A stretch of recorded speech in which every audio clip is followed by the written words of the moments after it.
Okay.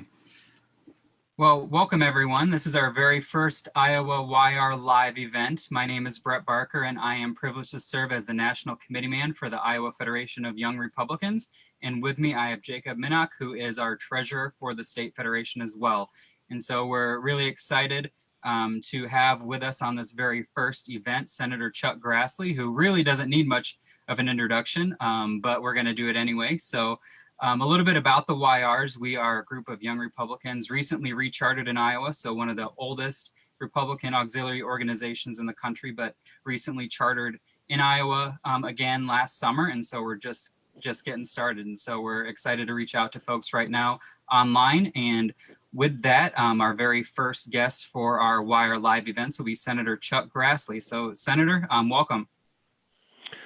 Thank you very much for having me. And when I talk to a young Republican group, it reminds me when I first got involved with the Young Republicans. I was in my 20s. I was a new member of the Iowa legislature and had meetings around the state and with the leadership of the Young Republicans at that time.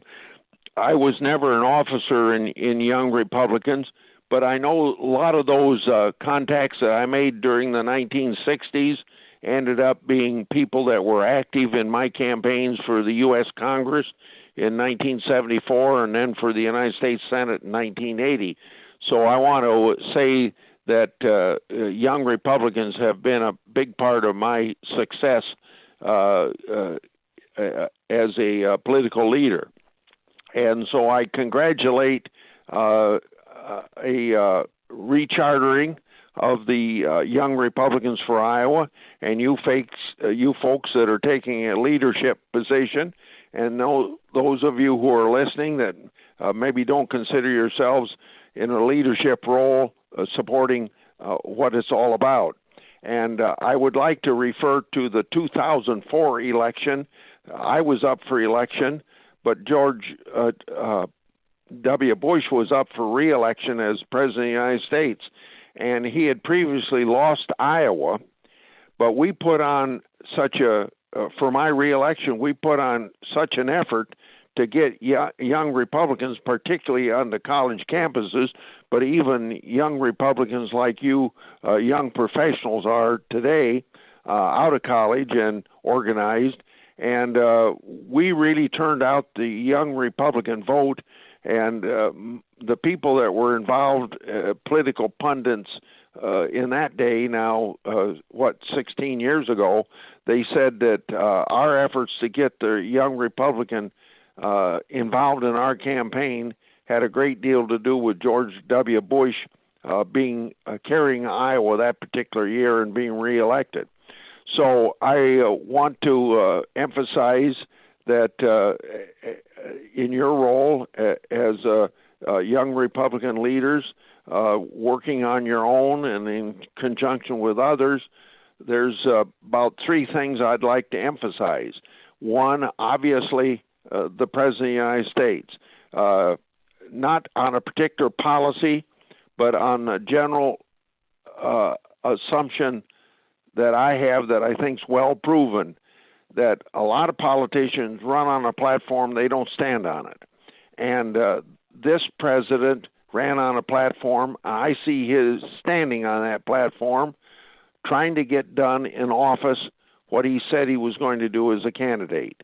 And I like that sort of follow through on the part of a candidate, and it's very good. And if I pointed out just one thing, he listed out 20 people he's going to pick from to be on the Supreme Court, and he did, and two people off that list are now on the Supreme Court, and they're going to make an impact on the judicial system 20 years beyond my life and the life of the President of the United States.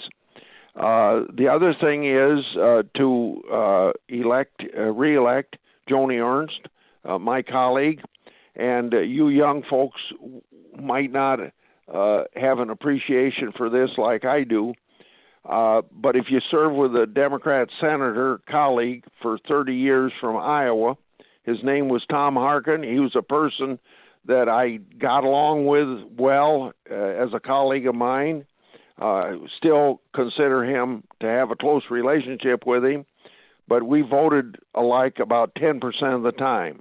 So I always think if you just knew what it was serving with a person that had a different view than you do, serving with Joni Ernst now, who we think alike probably 90% of the time, you don't know what a thrill it is and why I'm so anxious to get her reelected as my colleague. And then the last thing the third thing I want to prevent happening to Governor Reynolds, what happened to President Trump when Pelosi took over the House of Representatives, basically negating any chance of getting through what program that the president needed to get through Congress that he can't get through now these last 2 years of his first term. Hopefully we turn this around by electing more House members like we can from Iowa. But so that sounds like the third thing. But the third thing I was thinking about is that I don't want to happen to Governor Reynolds what happened to President Trump. And the Democrats are putting on a really big push to take over the Iowa House of Representatives. I don't think they have a chance of taking over the Senate.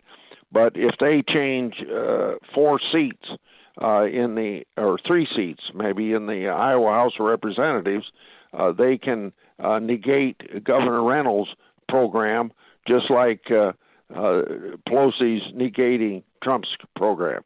So I hope that you folks will work not only towards the 3 or 4 points that I'm working for this election, but maybe many more. But keep up the good work, and I'm glad you're rechartered and taking off, and I'm glad to be your first speaker. So now I have a few minutes for questions that can be about politics or it can be about policy. Very good. And for those of you watching online, if you have a question you'd like to ask Senator Grassley, go ahead and type that in. And then if we have time, we will definitely get to that. So yeah, Jacob, do you have any questions you want to ask the Senator? Senator, I was going to ask you about your involvement with Young Republicans on your very experienced career, but I think you read my mind. We really appreciate everything you've done. Love your history with Young Republicans. And I have to say, on behalf of me, Brett, and everyone else here at the Iowa Federation of Young Republicans, we're honored by your kind words and really appreciate everything you've done. Well, thank you. And I did. Maybe one time, I don't know whether I can claim this or not, but I may have headed up the Butler County Young Republicans, but I'm not sure we had a lot of members in a rural county like I still live in. Yeah, and Senator, you talked a little bit about some of the other items. Like Jacob said, I think you were definitely knew what we were going to ask you. So you talked about why they needed to get involved, why IFYRs are important. So now we're going to go to some questions coming in online. One of them is very timely. It's from Christopher asking about, with COVID, the best way to fully reopen the country and the economy is to find a cure or vaccine. Can you talk about the role of Congress in supporting private industry and biotech efforts to bring about new treatments and vaccines for coronavirus? Yeah, I don't think, except for money for NIH or making sure we protect intellectual property rights with the researchers that bring up the vaccines and everything, I'm not sure that there's much more of a role for Congress to play, because I think this is going to be mostly a private sector role, or a role that's supported by the National Institute of Health and their research money. I suppose there might be a little other that I could add at that point, would be making sure that the usual red tape that keeps new things from forever to get on the market, like a new vaccine. It seems that the regulations of the Food and Drug Administration need to be reviewed from time to time. But I'm happy to say that since this pandemic has come on, I've seen a little more flexibility on the part of the Food and Drug Administration to get new therapies out there a little bit faster than usual, or give them out on a provisional basis, but at least not just hoarding everything in the bowels of the Food and Drug Administration until certain protocols that are very detailed aren't met. Beyond that, when it comes to the pandemic, I think what we need to do and are doing, and I don't know how effectively we're doing it yet, but for the first time in the 240-year history of our country, and it's for a good reason, the pandemic, we shut down the economy. Now, there's some argument whether or not we shut it down too much, but the fact that government, federal, state, and local shut it down, government has a responsibility to get it up and running. And that's why we have the help to small business, additional unemployment for our unemployed 24 million people. That's why we put out the checks of $1,200, $2,400, $500 for kids, and as part of the CARES Act, because of the heavy workload for our hospitals, we've had to beef up a lot of money going to hospitals and to get this thing under control and try to get the economy back going. So we've spent $2.7 trillion to do it. Those of you that are listed, if you're a good Republican, you're probably a fiscal conservative, and I'm not going to argue with you on that because I consider myself the same, but you got to take into consideration that the federal government shut the economy down. We got to get it going again.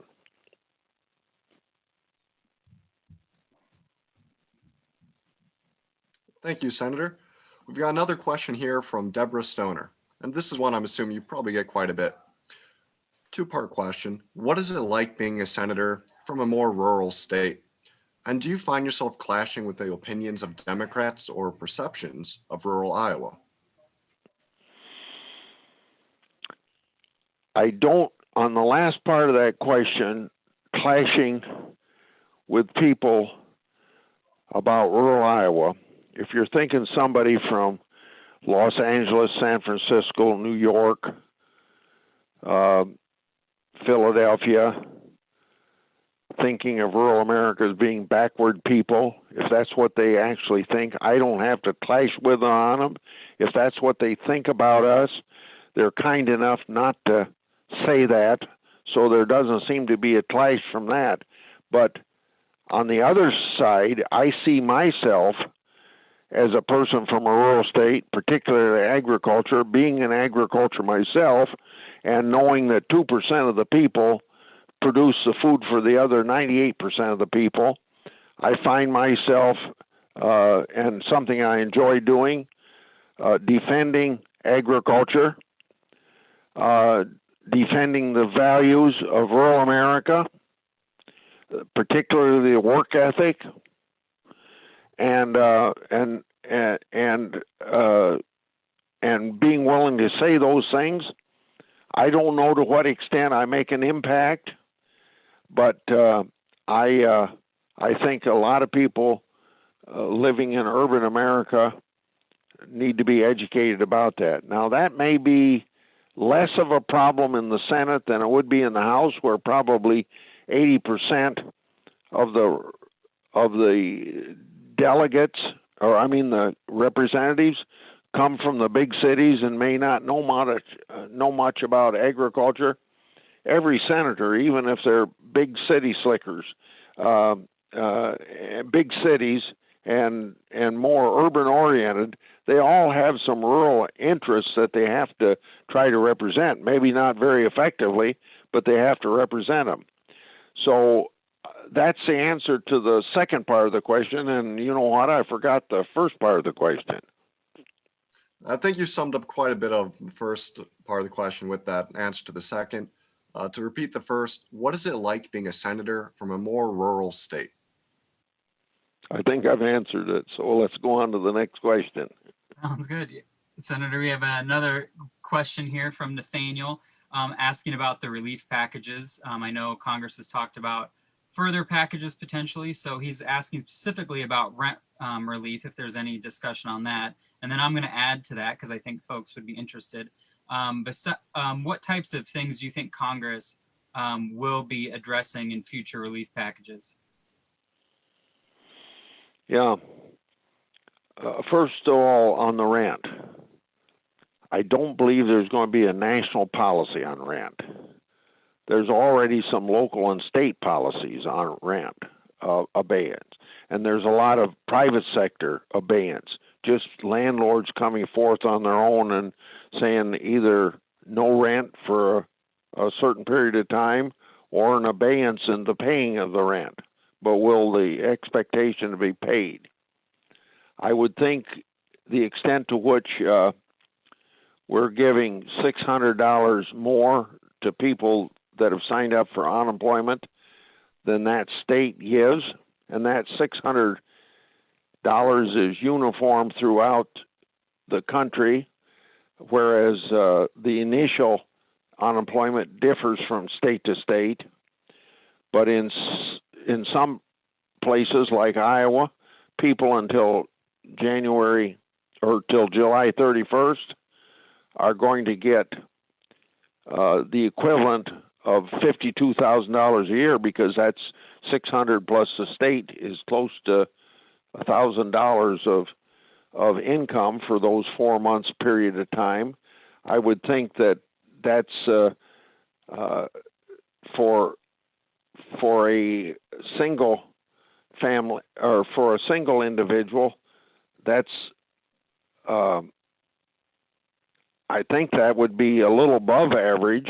For a family of four, it'd be a little bit below average for our state, but I don't know that rent would be a problem in those instances. But there is some abeyance on that. So with the other things, I think we're going to answer the first part of the question, let me say this, that I think there's going to be a phase 4 when you have the president calling for it and you have Pelosi and Schumer calling for it. And the only thing you've heard from the Republican leader of the Senate is we've put out $2 7/10 trillion of help now, that we ought to just pause and see how what we've done is working before we do any more. I don't think that period of taking a deep breath and stepping back a step and looking at what we're doing is going to keep us from doing something. But that's something I would only answer this way, that a month ago when we went into developing the CARES Act, we went into it with open eyes, putting together what we thought would turn the economy around hopefully in 3 months. And if we didn't turn the economy around in 3 months, we'd be back doing the same thing. Now, does that mean that I'm answering this question or that we're going to do exactly the same thing?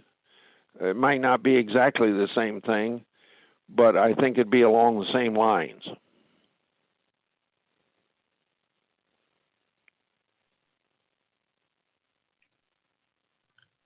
Thank you, Senator. We've got another question. This time is from Sam Wilson. And Sam was wondering what the biggest challenge in terms of leadership has been for you in Congress. Yeah. You know, people are cynical about politicians at any level, I think, but particularly at the federal level. They think you're in office for political power or social prestige or getting rich quick or all of the above. Nobody seems to think we're in public service to do good and to see the public good that you can do to improve our society and to help people, etc. So there's a lot of cynicism out there. And when somebody asks me what our biggest job is, overcoming that cynicism. And the only way I can say to overcome the cynicism is, as an institution, I don't know how you're going to get 100 senators going in the same direction. So I always say it's kind of like how do you eat 10,000 marshmallows one at a time, and how are you going to improve or reduce the cynicism of the people one senator at a time. And so I can only talk about Chuck Grassley, but you ought to, when you say you're going to do something, you ought to do it. And when you run on a platform, you ought to stand on that platform. As long as you, and I think one of the big things is, as long as you tell people the truth all the time, you don't have to worry about what you told this person versus that person. And just kind of set a standard that people think that they can count on you and trust you. And then reduce that cynicism, because when people think you're in government just for political power, social prestige, or getting rich, it's kind of hard to get your message through. Very good. And we got another question here from Savannah. She said, as a nurse, I'm aware of the negative effects of surprise medical billing on both patients and hospitals. However, I don't think rate setting or government benchmarking is good for hospitals, especially with many struggling during a pandemic. Do you see another solution for these type of surprise bills coming from Congress? Yeah, there's a bill out of, my committee deals with a lot of health issues, but this particular health issue is in the committee that deals with health issues other than what I deal with. I deal with Medicare and Medicaid. Senator Alexander chairs that committee, and a bill that's got probably 60 or 70 different provisions in it. About the only controversial position is this surprise billing. And it got out of committee with only one dissenting vote. But the whole bill, including the surprise billing part, hasn't moved yet, because there's still some controversy over how to do surprise billing. I don't think there's any controversy over the fact that we shouldn't have surprise billing, but how to do it. So I'm an advocate for what Senator Cassidy of Louisiana has put in, and I won't go into the details of it, but to answer Samantha's question, I think we must pass a bill so we don't have surprise billing. Very good. For others, if you're interested in asking questions, definitely make sure to put those in. We have one that's kind of interesting. It's more of a personal question. Did you think you'd be a United States Senator when you were a young Republican in the Iowa House? No. I thought maybe someday I might go to Congress, the U.S. House. I always have this question come from high school, so I appear before. And I always say I got into politics because my mother and dad were always talking politics and history in our house. They were never politically active. They were small farmers, and I don't know how they got on those subjects, but that's the environment I grew up in, and I just loved politics, and I majored in it when I went to UNI and got a BA and MA in it, and I just decided when I was very young I was going to run for the state legislature. Probably didn't even know what it was like or what you had to do to get elected, but I got elected when I was 25, and I served there for 16 years, and then a congressman retired, and I ran for the U.S. House and was elected one of Iowa's 6 congressmen at that time. We only have 4 now because of reapportionment and the census and everything. And then it wasn't until I was in my 5th year in the U.S. House that I decided to run for the Senate. So I think when I tell people that as a kid I was interested in politics and I was going to go into it, that they probably think that I was going to be a senator, that I thought I was going to be a senator. But no, my political career was very evolutionary. And then there's another question here from Stephanie. She said, I'm not sure if you know the answer to this, but is there a reason why some Iowans have received stimulus checks while others have not? Yeah, it takes time to get them out. if you she's talking about the $1,200. I assume she's not talking about the small business loan program that we call the Paycheck Protection Act. So if she's talking about the $1,200, the first week, 80 million people got it. Those were the people that had direct deposit. So then when it comes to other people writing checks, you just don't write another. See, there's another 90 million people are going to get checks, or else they're going to get it so they can get it deposited where they didn't have that information there before. And then if somebody didn't file income tax in 2018 or 2019, or they aren't Social Security people, or they aren't veterans, so people that filed income taxes, people that are on Social Security, people that are on veterans programs, we already have a record of them that we can easily get a check or a direct deposit out to them. But the check's going to take longer than the direct deposit. But in the cases of people that don't fall into those three categories, the only way they're going to get a check, because we don't know they exist, is they're going to have to go to the IRS website, and I don't have that memorized, and they got to get an IRS number, and then once they get that IRS number, and they have an address, and we know they're a real human being, they're going to be able to get a check, but they're going to have to take that initiative. We think there's 170 million people, and I don't know how many millions there might be that fall into the category that we don't have any record of them.